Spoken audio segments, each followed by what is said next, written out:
Hello and welcome. It's wonderful to be here again with all of you this evening. We have a tremendous study tonight that I am actually really excited about. It's one of my favorite things to present. And so let's get going. The first thing that we always do as we start is the lighting of the candles. And we say the prayer as we enter into the Shabbat, the beginning of the Lord's Sabbath, the day that he gave to us to rest, not just from our labors, but to rest in him.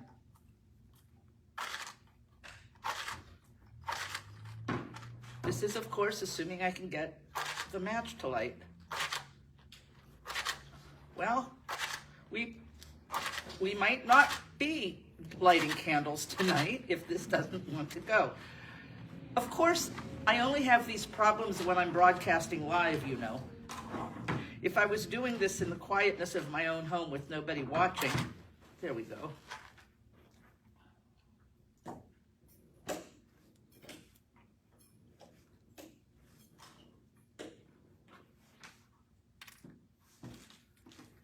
Baruch atah Adonai Eloheinu melech ha'olam asher kiddushanu b'mitzvotav v'tzivanu lahadlik ner shel Shabbat.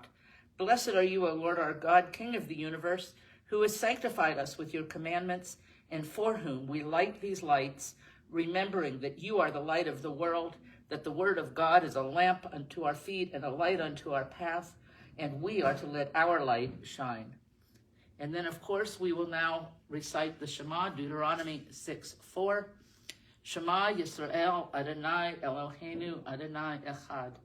Baruch Shem Kavod Malchuto Leolam Va'ed. Hear, O Israel, the Lord our God, the Lord is one. Blessed be his glorious name, whose kingdom is forever and ever. Amen. Okay, well, welcome tonight. It's wonderful to see people in person, and for those of you watching and listening online, again, welcome to our study this evening. This, as I've said, is one of my favorite books of the Bible to present because there is so much in there that is often overlooked. So what am I talking about? Well, as you know, we had Passover a while back, and then from Yom HaBikurim, the Feast of First Fruits, we are heading towards Shavuot, that day that the church calls Pentecost, but is actually a biblical feast established in Exodus and Leviticus. But as we approach Shavuot, as we approach Pentecost, and we are in the middle of the counting of the Omer, the grain offering that we have discussed, and in fact, I taught about 2 weeks ago. So we have gone from the redemption at Passover to the resurrection at Yom HaBikurim, to this time of counting and waiting and preparing to see what the Lord has. And the ascension, of course, was 40 days into this counting of 50 days, and it culminates at Shavuot with unification of Jew and Gentile together. But what are we going to study tonight? Because 2 weeks from now, I will be teaching about Shavuot itself. So what are we talking about tonight? Well, during this season, during this time of going from the barley harvest of Yom HaBikurim to the wheat harvest of Shavuot or Pentecost, and we are counting our offerings and counting what is coming in, during this season, we study the book of Ruth. And the book of Ruth becomes vitally important.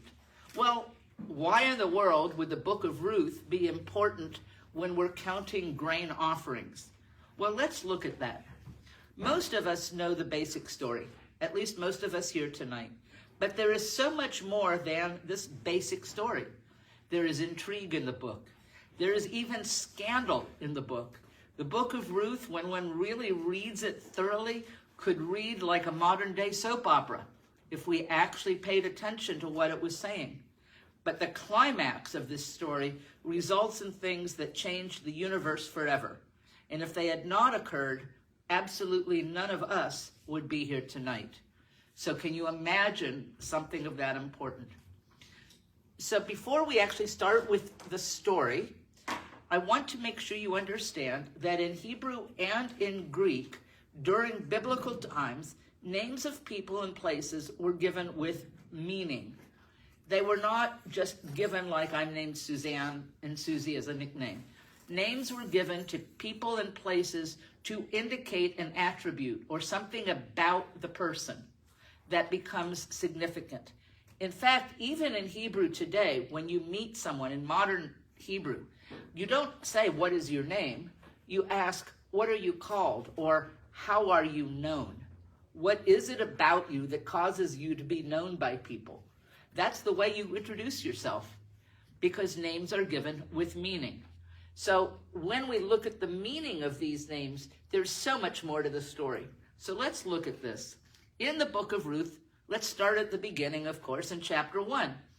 And we find out at the beginning of chapter 1 of the book of Ruth that the story we are about to read takes place during the time of the judges, which means it's after the Exodus and before the first king or Saul.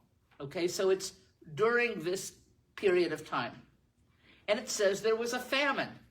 Gee, famines have been there. That's part of the whole reason that the Israelites were in Egypt before the Exodus, because of the famine, and they went to Egypt to get food. So now there's a famine in the land. And then it says a man named Elimelech. Elimelech means God is king. So this man was named by his family, by his parents, by whoever, to be known as somebody who is exalting the Lord. That his parents, when mom gave birth and they named him 8 days later at his circumcision and the name became public, he was given the name that exalts the Lord, that God is king. So that anytime anyone said hello to him or hi, or he even thought about himself, he's very much aware that God is king. So now we have this man, Elimelech, who, or you might know him in more English like Elimelech, but Elimelech left Bethlehem. That's where he had been living. And he left Bethlehem. Bethlehem means Beit Lechem in Hebrew, which means the house of bread. So now we have a clue. A man who knew that the Lord is king, that God rules over everything, and we must depend upon him, left a house of bread during a famine. So a man left from under the covering of the Lord's provision during a famine. Probably not a real wise move when you think about it. My God is king. He will take care of me. Here is a place of his provision. Let me go over there. If you think about that, it's not real intelligent. It was not one of his stronger moments, okay? Do you see the setup for a problem? His wife was named Naomi, which means pleasing. And his sons were known as Mahlon and Chilion, which means sickness and wasting. I'm sure those are not the names that mom and dad actually gave them at their Brit Milah, at their circumcision, but that's how they became known, because they were sick and wasting away.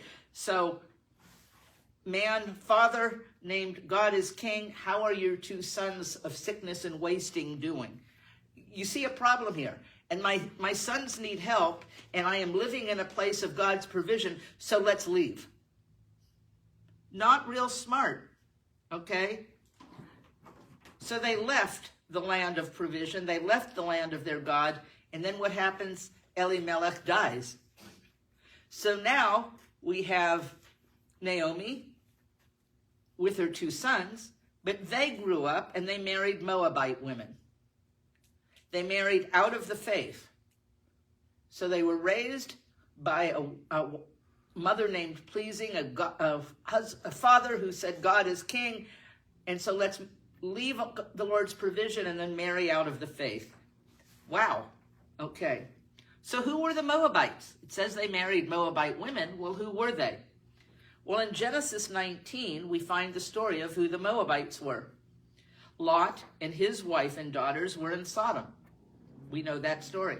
They got out, but Lot's wife turned back and was turned to a pillar of salt. she lost her salvation out of fire and brimstone. The daughters got their father drunk and had sex with him because they thought they were the last people on the planet, and not trusting that the Lord would take care of them, they committed incest with their father, and each one got pregnant and had a son. One had Ammon, the father of the Ammonites, and the other one had a son named Moab, the father of the Moabites. And so when it says that these two men, Mahlon and Chilion, sickness and wasting away, married Moabite women, they married descendants of incest. I told you this was like a soap opera, right? So the two nations, the Ammonites and the Moabites, really became enemies of Israel, and they came from these incestuous relationships. So now both Mahlon and Chilion die. So now Naomi really is alone. Her husband died, now her two sons died, and now they have the three women. They have Naomi, and they have her two daughters-in-law, okay? Naomi does the first correct thing in this story. She decides to return to Bethlehem, to the house of bread, to the place of provision, because even during the famine, she had heard that the Lord was taking care of his people. And even though there was a famine throughout the Middle East, the people who had stayed in the house of bread were being fed. So in verse 8 of chapter 1, she instructs the daughters-in-law to stay in Moab, remarry, have children. You know, your husbands have died. Go back to your people. Stay in Moab. You don't owe me anything. I'm going to go back. Why was this important? Well, she wanted her daughters-in-law to have kids, to take care of them in their old age. You know, she couldn't take care of them. So after this discussion, she had these two daughters-in-law. The first one, Orpah, does just that. She says, okay, Mom, I love you, but I'm going to go back to my own people and stay with them. She leaves. But Ruth, the second of the two daughters-in-law, replied. And she said, do not plead with me to abandon you, to turn back from following you. For where you go, I will go, and where you stay, I will stay. And this is critical. Your people will be my people, and your God, my God. Where you die, I will die, and there I will be buried. May Adonai deal with me, and worse, if anything but death comes between me and you. Wow. Ruth, whose name means companion or friend in a vision of beauty, really has a come to the Lord moment here. Remember, she was a Moabite woman. She was not following the Lord. But when she says, your God will be my God, she was in essence coming to faith in the Lord God of Israel. She was now converted to Judaism in a very real way. And in fact, even today in Judaism, if a man or a woman go through the conversion process and study with the rabbis, learn what they need to learn, go through a mikveh, an immersion, do the whole thing, and truly convert to Judaism, it's never mentioned again. It's not what day did you convert, because once you have fully converted in that manner, you are assumed to be Jewish with just as many rights and privileges as a natural-born Jew. And in fact, in Israel today, when Jews have the right of return and automatic citizenship if they can prove their Jewish heritage, if a Gentile converts and can prove with the documentation from the rabbi that he had or she had converted, they are accepted as though they are Jewish, because they are. So here, Ruth had her conversion moment. Your God is going to be my God.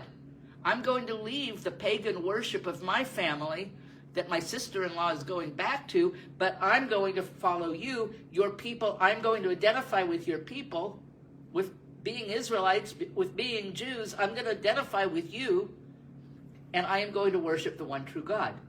That's a rather dramatic thing, okay? So she leaves the pagan gods of her family to follow the one, the Holy One of Israel. And so doing, she went to Israel, back to Bethlehem, back to the house of bread with her mother-in-law.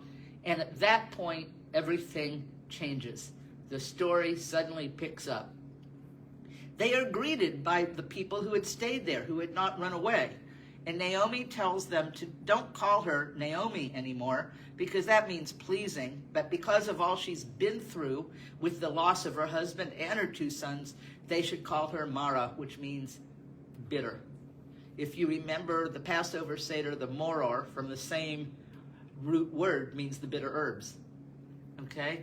And so she just said, no, enough. I'm bitter now, but I'm back. The last sentence of verse 22, they arrived in Bethlehem at the beginning of the barley harvest. Well, what was that? They arrived at the house of bread, Bethlehem, at the beginning of the first spring harvest on Yom HaBikurim, the day that centuries later Yeshua would rise. Remember, Yom HaBikurim, Resurrection Day, that Yeshua fulfilled, was always Yom HaBikurim, way back in the Bible, in Exodus and Leviticus. It was not something new. Yeshua rose from the grave on Yom HaBikurim. And so now Ruth and Naomi arrive, and that was the beginning of the barley harvest. They arrive on Yom HaBikurim back in the house of bread when the grain was being harvested to make more bread. Almost like God knew what was going to happen and could control the calendar that he created. They returned to the Lord. They returned to his covering, the house of bread. They returned to his service. And it's a very prophetic sign of what was to come, not just in their lives, but all the way down their lineage later. In chapter 2 of the book of Ruth, it is revealed that Naomi had a relative on her husband's side, a Jewish man named Boaz. Well, what do we know about him? He was a prominent man of substance, it says, according to that first verse. He was wealthy. He was established in the community. And as he was well respected and known, he had not left during the famine. He had stayed under the covering of the Lord. He had stayed in the house of bread, and he had become wealthy and prospered. Boaz was the son of Rahab, it says. Do you remember who Rahab was? In the book of Joshua, chapter 2, we learn that she was a prostitute living in the walls of Jericho. She hid the Israelite spies and helped them escape. Joshua chapter 2, verses 1 through 24. Then Joshua, son of Nun, secretly sent out 2 spies from Shittim, saying, "Go explore the land, especially Jericho." So they went and came to the house of a prostitute whose name was Rahab, and lodged there. The king of Jericho was told, "Some men from Bnei Israel, from the sons of Israel, have come here tonight to spy out the land." So the king of Jericho sent word to Rahab, saying, "Bring out the men who came to you, who entered your house, for they have come to spy out all the land." But the woman took the 2 men and hid them. And she said, "Yes, the men did come to me, but I didn't know where they were from. So when it was time to shut the gate at dark, the men went out, and I don't know where they went. Pursue them quickly, for you may overtake them." But she had brought them up to the roof and hidden them in the stalks of flax that she had spread out on the roof to dry out. So the men pursued them on the road to the fords of the Jordan. As soon as the pursuers had gone out, they shut the gate. Now before they lay down, she came up to them on the roof, and she said to the men, and remember, she was a prostitute in Jericho. So she didn't exactly have a godly life, and she wasn't an Israelite. She was in Jericho. She was a pagan, right? "I know that Adonai," she calls him the Lord. "I know that the Lord has given you this land. Dread of you is fallen on us, and the inhabitants of the land are melting in fear before you. For we have heard how Adonai dried up the water of the Sea of Reeds, or the Red Sea, before you when you came out of Egypt, and what you did to the 2 kings of the Amorites that were beyond the Jordan, to Sihon and Og, who you utterly destroyed. When we heard about it, our hearts melted, and no spirit remained anymore in anyone because of you. For Adonai, your God, is God." Rahab had her come to faith moment. This prostitute, this pagan prostitute, had a come to the Lord moment. He is God in heaven above and on earth beneath. So now please swear to me by Adonai, since I have dealt kindly with you, that you will also deal kindly with my father's house. Give me a true sign that you will spare the lives of my father, my mother, my brothers, my sisters, and all who belong to them, and save our lives from death. The men said to her, our life for yours, if you don't report this business of ours. Then it will be when Adonai gives us this land, we will deal kindly and loyally with you. So she lowered them down by a rope through the window, for her house was in the wall. She was living in the wall. And she said to them, go to the hill country, lest the pursuers meet you, and hide yourselves there for 3 days. Who was hiding for 3 days? Is this a prophecy too about later on with Yeshua at this time of year, hiding for 3 days in the earth? Okay, afterward you may go on your way. Then the men said to her, we will be released from this oath that you made us swear, unless when we come into the land, you tie this line of scarlet thread in the window through which you lowered us down, and gather to yourself in the house your father, your mother, your brothers, and all of your father's household. Whoever goes out of the doors of your house into the street, his blood will be on his head, and we will be innocent. But whoever is with you in the house, his blood will be on our head if any hand is laid on him. But if you divulge this business of ours, then we will be released from your oath that you have made us swear. And she said, according to your word, so be it. And she sent them on their way. After they had gone, she tied the scarlet cord to the window. Then they departed and came to the hill country. They stayed for 3 days until the pursuers returned. Now the pursuers looked for them all along the road, but had not found them. Then the 2 men returned, came down from the hill country, crossed over, and came to Joshua, son of Nun. They reported to him all that had befallen them. Surely Adonai has given the land into our hands, they said to him. Indeed, all the inhabitants of the land have melted in fear before us. This was Rahab, the mother of Boaz, in the story of Ruth. Now, there's several things in here which are not often taught, but I think are important. Remember when it says that she let down this scarlet cord?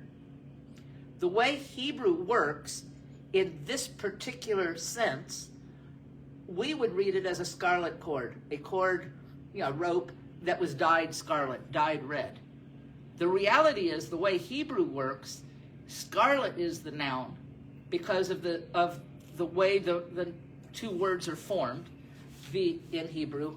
Scarlet becomes the noun and the adjective is rope. The idea is she let down a blood red covering in the form of a rope. Remember what she had said? We had heard how you left Egypt. We know the story. She knew about the red blood on the door, and anybody that stayed inside that house was spared, and anybody outside was killed or was in a house without that red. So she and these 2 Israelite spies decided, under the Spirit, I would suppose, that let's cover Rahab's door in that red too. And then everybody that stays in her house, we will pass over and we will not kill. It's the repetition of this same story. Just now, why Rahab? Not only was she sparing and saving the Israelite lives, she had said, your God is my God. Adonai is God. Adonai, your God, is the God. So she came to faith too at that point. So just as Ruth did, so in a sense Rahab converted. She became a follower of the one true God of Israel. So the son of a prostitute was Boaz, one of Naomi's relatives. Coming back now to the book of Ruth. It is evident as the story continues that, like his mother, he was a follower of the true Lord and kept the commandments down to the smallest detail. This becomes immeasurably important, as we will see soon. As we read in the beginning of chapter 1, this was the beginning of the barley harvest. now that Ruth and Naomi re-enter Bethlehem. This was during the time of the counting of the Omer. Ruth then became a gleaner. What is a gleaner? Someone who goes to the fields after they've been harvested and picks up any grain that has fallen on the ground left by the harvesters. In fact, the book of Leviticus gives very specific details about how grain is to be harvested. And in fact, the corners of the fields were not to be harvested. They were to be left for the poor, for the gleaners. They didn't have social service programs in those days, but everyone was commanded, you're going to take care of those less fortunate than you. You're not going to glean or harvest the corners of your field, and anything that your servants or you harvest yourselves, if grain drops on the ground, you leave it for the gleaners to come and pick up so they can eat. They had to work for it, they had to glean, they had to pick up, but it was there for them. It was provided for them. So here we are, and it just so happened, God is the God of making any coincidence work for him, his own good. It just so happened that when Ruth went to glean, because remember she and Naomi arrived, but they didn't have anything with them, they had lost it all. She went to glean, and she gleaned in a field belonging to Boaz, to this man who is actually a relative through Naomi's now deceased husband. When Boaz went out to the field, he greeted the harvesters, his workers, his employees, with a blessing. So here is an employer, a boss, a wealthy man that goes out and blesses his workers in the morning under the name of the Lord. That should tell us something about his character. And they responded the same way. This tells us that he was a follower of the Lord. And he asked about Ruth because he saw her, and when he learned who she was, he instructed her to remain in his fields where she would be safe. And he gave strict instructions to his workers that they were not to touch her. He became a protector and a provider. He provided water and food for her. Chapter 2, verses 11 and 12 read, "May Adonai repay you for what you have done, and may you be fully rewarded by Adonai, God of Israel, under whose wings you have come to take refuge." Boaz is saying, for what you have done by coming back with your mother-in-law, by not abandoning her, may God bless you for what you are doing. In the evening, Ruth returned to Naomi and gave an accounting of the day's events. She told her what had happened. Naomi tells Ruth that he is a relative and a kinsman redeemer. That means he is a male relative who has the responsibility and the privilege to care for the members of his family that are in need. Boaz quite obviously took this role very seriously. Even though Naomi was his relative's widow, she was not related to him by blood, he still took her as family and took this responsibility quite seriously. In chapter 2, verse 23, we read, "So she stayed close to Boaz's female workers, gleaning until both the barley harvest and the wheat harvest were completed." So what's the wheat harvest? Shavuot, Pentecost. So that's why we know this story happened in this season that we are in right now. She gleaned from the beginning of the barley harvest through the entire 50 days, counting the Omer, and then coming to Shavuot, the day that the church has renamed Pentecost. In chapter 3, Naomi decides to play matchmaker. She gives instructions to Ruth about putting on perfume, going to the threshing floor where they would take the grain to be threshed, and laying at the feet of Boaz after he falls asleep. In verse 8, Boaz wakes up, discovers her, and Ruth asks him to cover her with his garment because he is a Goel, a kinsman redeemer, and he is to cover her with his protection and care. He replies by pronouncing blessings on her, and he will go to another relative to be certain that he can be the one to take care of her. She left before dawn, so no one knew she was there. This could have been very scandalous if she was found sleeping at his feet through the night. So we have the son of a prostitute, the descendant of incest, and now she's sleeping at his feet in the middle of the night. What would Hollywood do with that story? The action was quite scandalous in nature. But we find shelter under the shadows of the Messiah's wings. He is our Redeemer. And Boaz acted in that manner with Ruth. He protected her and covered her essentially under his wings. Okay? So Ruth was covered by her Redeemer as we are covered by the Redeemer. In chapter 4, Boaz keeps his promise, and the rest, as we know, is history. Meanwhile, Boaz had gone up to the gate and sat down there. All of a sudden, the Goel, the other Redeemer, kinsman, about whom Boaz had spoken, passed by. Come over, sit here, my friend. So he came, they sat down. Boaz took 10 of the town's elders and said, sit here, and they did. And then Boaz tells the story. Naomi, who returned from the region of Moab, is selling a parcel of land that belongs to our brother Elimelech. I thought I should inform you, saying, buy it in the, and he tells them. And he said to this other man, who is even a little bit closer, if you want to redeem it, you have the first right. I am honorable. I will redeem it, but legally, because you are a closer relative than I am, you have the right to. But if you will not redeem it, tell me, because then I will, essentially is what he's saying. And so the other guy says, sure, I'll redeem it. And Boaz says, by the way, on the day you buy the field from Naomi's hand, you'll also acquire Ruth the Moabitess, the wife of the deceased, in order to raise up the name of the deceased over his inheritance, because Ruth's descendants would then inherit this land. The kinsman said, then I can't do it, or I might endanger my own inheritance. I've got money coming. I don't want to risk anything, so I'm not going to do it. And I cannot redeem it, so therefore you may take my right of redemption for yourself. So he says to Boaz, even though I have the first right, I'm giving that up. It's all yours for the taking. Now in the past in Israel, one removed his sandal and gave it to another in order to finalize the redemption and transfer of a matter. This was a legal transaction. So when the kinsman said, buy it for yourself, Boaz took off his shoe and told all the ones that he had gathered, you guys are the witnesses. I gathered you here, 10 of you, and minyan, the legal mandate in order to have a service. I have brought you here to witness this so that later on nobody can come back and say, you stole it, you did this, you did that, okay? And I have acquired Ruth the Moabitess, the widow of Mahlon, to be my wife, etc. So the people at the gate and the elders said, we are witnesses.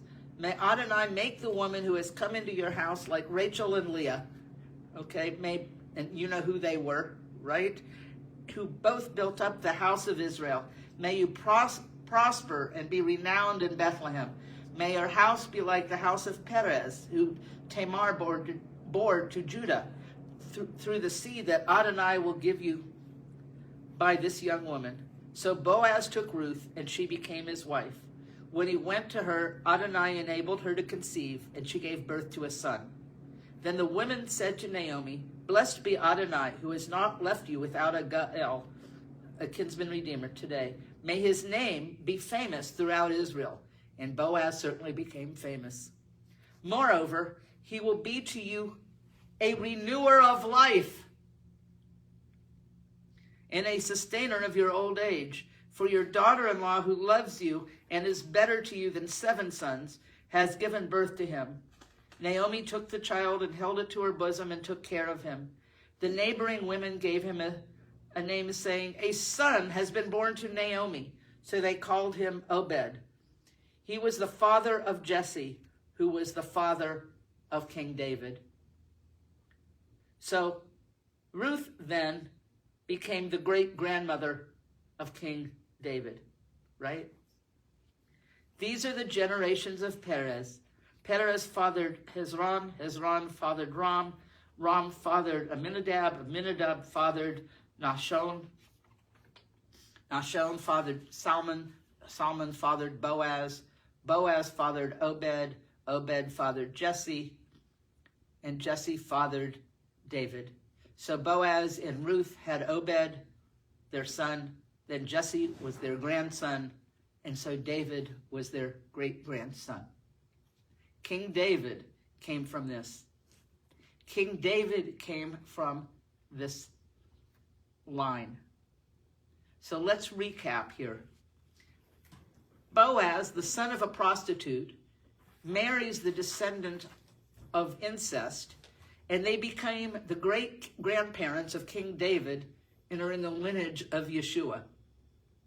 Turning to the Lord God of Israel, saved the people, provided for the kingdom, and paved the way for all of us to be here in person or online tonight, following the instructions of God to the minutest detail, including leaving the corners for the gleaners to come, resulted in Ruth gleaning in Boaz's field, and we can be here today.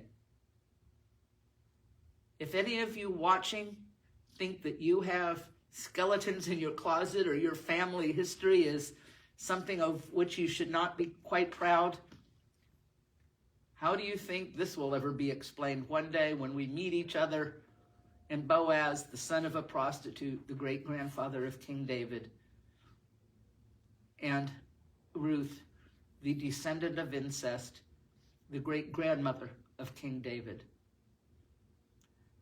Even the scandal in the British royal family doesn't hold a candle to this. So that is the story of the book of Ruth.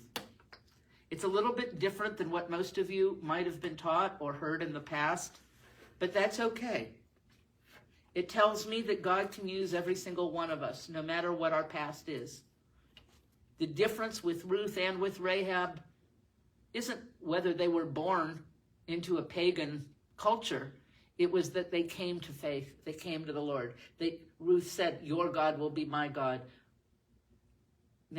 Rahab said, the God of Israel is the God, recognizing that. And they are two women named in the lineage of Yeshua the Messiah. Quite remarkable, don't you think? Well, that's our lesson for tonight. I thank you for watching or being here in person. I'm going to close with the benediction, as I always do, with the priestly blessing, and then we will adjourn. 2 weeks, the next time we meet, we will actually be celebrating Shavuot together. And so I'm looking forward to that as well. So, as I close, Yivrechecha Adonai v'yishmerecha, Ya'er Adonai panav elecha v'chuneka, Yasa Adonai panav elecha v'yasem lecha shalom. Adonai bless you and keep you. Adonai make his face to shine on you and be gracious to you. Adonai turn his face toward you and grant you shalom. Numbers 6:24 through 26. Thank you so much for being here, and we will be with you again next time. Shabbat Shalom.